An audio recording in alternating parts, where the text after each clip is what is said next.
prendre la parole sur la motion de la deuxième opposition qui se lit comme suit. Que la Chambre exprime sa profonde inquiétude au sujet des allégations indiquant que le Centre de la sécurité des télécommunications du Canada a surveillé les Canadiens activement et illégalement et exhorte le gouvernement à ordonner immédiatement au CSTC de cesser toutes les activités de ce type et à redresser la surveillance du CSTC grâce à la création d'un comité de parlementaires sur la sécurité nationale, comme le prévoit le projet de loi C-551, loi constituant le comité de parlementaires sur la sécurité nationale. Qu'est-ce qui s'est passé pour qu'on en arrive à débattre une telle motion en Chambre, Monsieur le Président?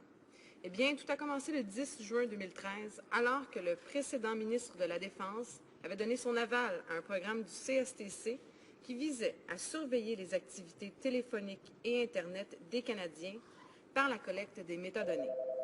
C'est un programme qui avait été mis en place par les libéraux en 2005, mais qui avait été suspendu par la suite en raison des inquiétudes soulevées par l'organisme responsable de la surveillance du CSTC. Le ministre de l'époque avait alors nié cette affirmation. C'est que la loi est très claire à ce sujet, Monsieur le Président. Le CSTC n'a pas le droit d'espionner les Canadiennes et Canadiens. La loi définissant son mandat dit explicitement que ces activités, et je cite, ne peuvent viser des Canadiennes et Canadiens ou toute autre personne au Canada et doivent être soumises à des mesures de protection de la vie privée lors de l'utilisation et de la conservation des renseignements interceptés. Seule exception à cette loi, Monsieur le Président, si le ministre de la Défense donne son autorisation, le CSTC peut contourner cette disposition. Et ça a été fait 78 fois entre 2002 et 2012. En juin dernier, le ministre nous avait pourtant dit qu'il n'avait rien autorisé de tel. Pourtant, en août 2013, le juge Robert Descaries déclarait dans son rapport annuel que les Canadiens avaient été la cible de certaines activités d'espionnage. La saga ne s'arrête malheureusement pas là. Dans les mois qui ont suivi, de nombreux documents ont fait état des activités illégales d'espionnage du CSTC envers les Canadiens. Les dernières révélations sont probablement les plus inquiétantes. La CBC divulguait le 30 janvier dernier que des informations selon quoi le CSTC avait été en mesure de suivre les mouvements de passagers ayant fréquenté un aéroport canadien et se connectant au système d'Internet sans fil gratuit avec leurs appareils mobiles, comme des téléphones, des tablettes ou des ordinateurs. Non seulement ils les ont suivis dans l'aéroport, mais ils ont continué leur espionnage sur leurs appareils plusieurs semaines durant. De telles découvertes sur les agissements du CSTC sont alarmantes, Monsieur le Président. Qu'en est-il du respect de la loi et de la confiance du public dans nos systèmes de renseignement? Où est la frontière quand le système ne fonctionne plus et que la méfiance du public s'installe? C'est pourquoi le NPD appuiera la motion d'aujourd'hui. Nous devons agir avant que le problème ne devienne plus grave. Par contre, je dois dire qu'il y a certaines lacunes importantes dans cette motion, surtout en ce qui a trait à des dispositions du projet de loi C-551. C-551 propose la création d'un comité composé de plusieurs députés de la Chambre des communes et de sénateurs, dont le mandat serait de revoir les activités des ministères et des organismes du gouvernement fédéral en matière de sécurité nationale. Tout d'abord, ce comité devrait se rapporter au premier ministre d'abord et celui-ci aurait le droit de dissimuler des renseignements au Parlement. Il devrait être fondamental dans le projet de loi C-551 que le premier ministre ne puisse pas cacher l'information sur la sécurité nationale aux parlementaires. Deuxièmement, ce projet de loi donnerait aux sénateurs non élus un siège sur un comité d'examen. Honnêtement, Monsieur le Président, je ne sais plus très bien où les libéraux se situent avec leurs sénateurs libéraux exclus du caucus, ou leurs sénateurs indépendants libéraux, ou leurs sympathisants libéraux qui se trouvent à être par peu un peu hasard des sénateurs. Bref, on s'y perd totalement, Monsieur le Président. Sur un tel comité, les néo-démocrates considèrent qu'il ne devrait y avoir que des gens dûment élus par la population canadienne. C'est pourquoi mon collègue de St. John's East a déposé une motion en ce sens en octobre dernier. Et permettez-moi de vous la lire. Alors que la motion se lit comme suit, que A.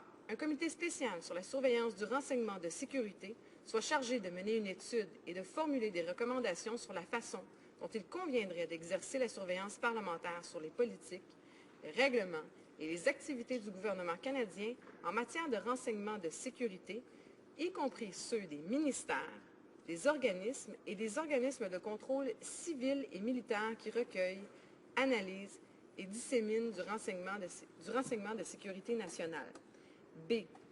Examine, dans le cadre de ses travaux, des méthodes de surveillance et l'expérience d'autres pays en la matière et formule des recommandations adaptées aux circonstances du Canada.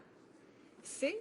Se composer de 12 députés, 7 du Parti conservateur, 4 du Nouveau Parti démocratique et 1 du Parti libéral, nommés après les consultations usuelles avec les whips et portés à la connaissance du greffier de la Chambre.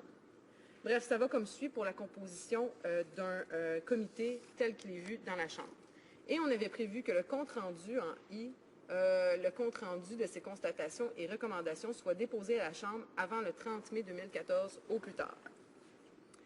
La notion d'examen parlementaire des questions de sécurité nationale n'est pas propre au Canada. Le Royaume-Uni, l'Australie et la Nouvelle-Zélande possèdent tous des systèmes bien développés qui permettent aux parlementaires de demander des comptes au gouvernement sur les enjeux de sécurité nationale. Il n'en est pas ici au Canada. La seule chose qui a été créée par ce premier ministre conservateur, c'est un comité du cabinet chargé de la sécurité nationale qui est chargé de superviser les interventions canadiennes pour la sécurité nationale. Mais il s'agit d'ici d'un comité du cabinet et non parlementaire. Il n'a donc aucun compte à rendre à personne. Si les conservateurs avaient pris l'enjeu de la sécurité nationale vraiment au sérieux, la protection de la vie privée des Canadiennes et des Canadiens et les problèmes liés aux divulgations du CSTC, encore une fois vraiment au sérieux, il se serait attardé à cette motion dès son dépôt en Chambre et nous aurions déjà un comité d'élus mis en place pour gérer de telles situations. Au lieu de cela, on laisse le problème s'éterniser sans bien vouloir le gérer. Pire, dans un récent rapport de la commissaire à la vie privée, celle-ci laissait entendre que la protection à la vie privée n'était pas une priorité de ce gouvernement, ce qui est honteux, Monsieur le Président.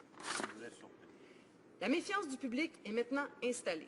80% de la population est maintenant connectée à Internet et en moyenne, une personne passe 41 heures sur Internet chaque mois, ce qui nous amène au deuxième rang mondial en termes de consommation d'Internet. De plus, l'économie numérique est en pleine expansion. Les Canadiens ont consommé pour 22,3 milliards de dollars en 2012 sur Internet. Leur confiance en ce qui a trait à la protection de leur vie privée n'est déjà pas très haute. On parle d'environ 13% des gens qui croient que leurs renseignements sont bien protégés sur Internet. Si maintenant, ils ne peuvent plus avoir confiance en leur propre gouvernement pour ne pas les espionner, vers quoi ou vers qui vont-ils se tourner? Ma collègue de Terrebonne-Blainville avait aussi présenté un projet de loi intéressant à ce sujet, C-475, sur la protection de la vie privée. Les lois canadiennes régissant la protection de la vie privée n'ont pas suivi l'évolution rapide des technologies, ce qui est quand même assez alarmant. Et ce qui est encore plus alarmant, c'est qu'elles n'ont pas été mises à jour depuis les iPods de la première génération. Dans ce projet de loi le projet de loi, en fait, visait à corriger la situation en modernisant ces lois et en prenant la protection des renseignements personnels au sérieux. Lorsque des renseignements personnels nous concernant sont recueillis, utilisés ou communiqués, sous quelque forme numérique que ce soit, nous sommes en droit de savoir et de le savoir et de nous sentir en sécurité. À cet égard, ce projet de loi accordait au commissaire à la protection de la vie privée au Canada des pouvoirs accrus de mise en application de la loi et imposait l'obligation d'informer les personnes concernées de toute fuite de données portant atteinte à leur vie privée. Les Canadiens ne devraient pas avoir à se soucier de la confidentialité de leurs renseignements personnels en ligne. Nous devons renforcer nos mesures de protection pour les enfants, les aînés, de même que tous les citoyens qui nous incombent. Au NPD, on prend la protection de la vie privée et la sécurité nationale très au sérieux. Nous devons protéger l'intégrité du territoire et assurer la sécurité des citoyens. C'est l'acte très précis de maintenir un fragile équilibre entre liberté et sécurité. La question de la sécurité nationale est un enjeu primordial. Oui, le gouvernement a la responsabilité de concevoir et d'appliquer des politiques destinées à protéger son territoire et ses citoyens, mais pas enfreindre la propre loi et à espionner la population. Le problème fondamental de ce gouvernement est le manque d'ouverture et de contrepoids. Avec notre structure institutionnelle actuelle, nous devrions prendre des décisions pour le bien commun et se montrer plus transparents afin que les bonnes décisions soient prises. Nous sommes toujours sans réponse pour plusieurs questions que nous avons posées au gouvernement conservateur. Qui a autorisé l'opération d'espionnage au moyen d'un réseau sans fil gratuit dans un aéroport canadien? Est-ce que le ministre était au courant de ce programme de récolte de métadonnées? Est-ce que ces données ont été conservées? Mais plus inquiétant encore, est-ce que ce programme d'espionnage existe encore? Nous espérons sincèrement que le gouvernement conservateur rendra publique sa logique légale, rationnelle derrière ces opérations de collecte de métadonnées du CSTC. Ce n'est pas assez d'avoir des réponses vagues des conservateurs. On doit avoir des réponses claires. Merci, Monsieur le Président. Bravo. Bravo. Questions et commentaires, questions and comments. Questions et commentaires.